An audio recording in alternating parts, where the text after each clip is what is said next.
The first time I was taken out of my green zone was at Noah's Ark, like before we even got out camping, sleeping in a tent, like on the ground for the first time. I've never done that.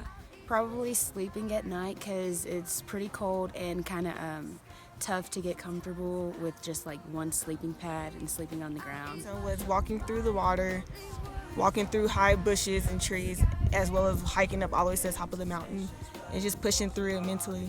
I thought I left my green zone the first day of hiking, but I realized I left it the second day. My attitude and outlook on the situation was just crummy. I'd say the first day that we started hiking, because the first part of that first day was really, really tough, even though we weren't on the actual trail.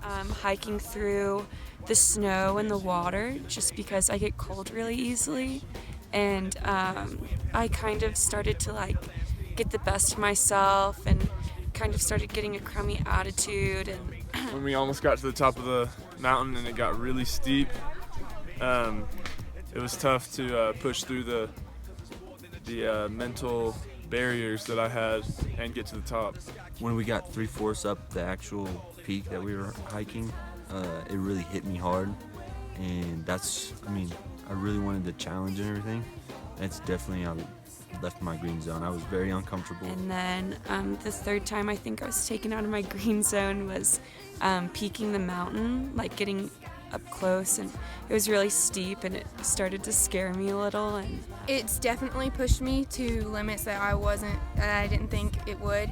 I really didn't expect this trip to be as physically challenging, and along with physically, mentally. And that's what I really wanted to work on, is my mental strength.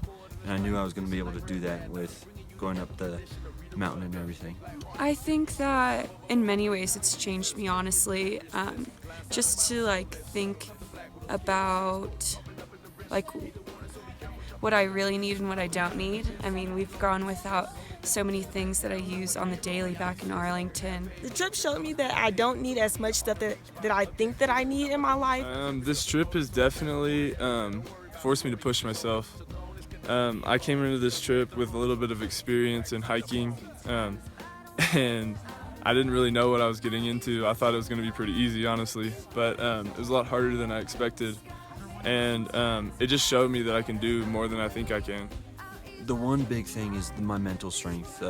Definitely think I've gotten better with that throughout this whole trip. I mean, a lot of the hiking has been difficult. I think the biggest takeaway from this trip is to like appreciate everything around you.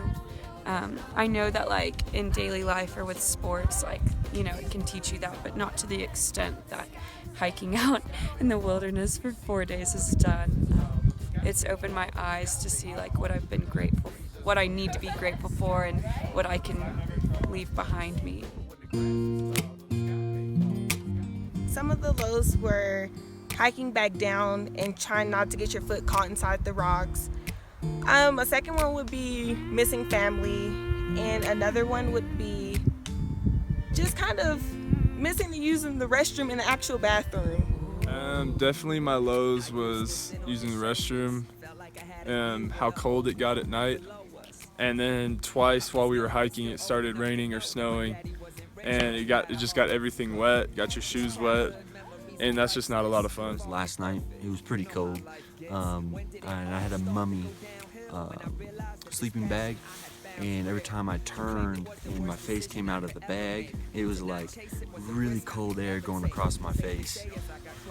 Being cold, definitely the weather, and then like some of the uphill hikes were pretty exhausting, but I would just mainly say that like the weather, like being cold and dealing with that was a low for me. Because My first one would probably be the hiking, besides the day that we went to the mountain. The second one would be not having waterproof hiking boots, because to get to our second campsite, we went through a lot of water and snow, and so my feet got really wet. And on the way to the mountain, my toes were pretty much frozen since we left so early. Pushing myself out of the green zone and letting it conquer me the second day. The bathroom definitely is a second low.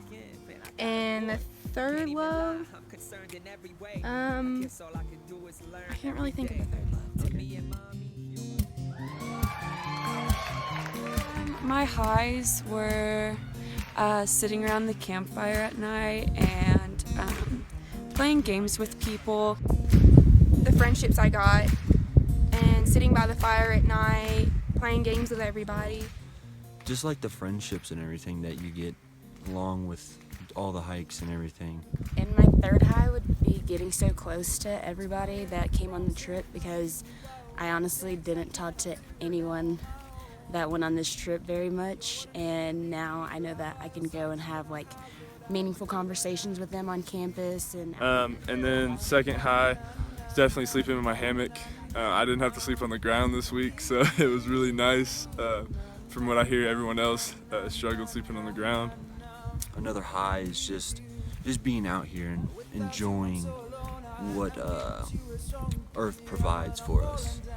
And 3 would be just experiencing nature in a new way.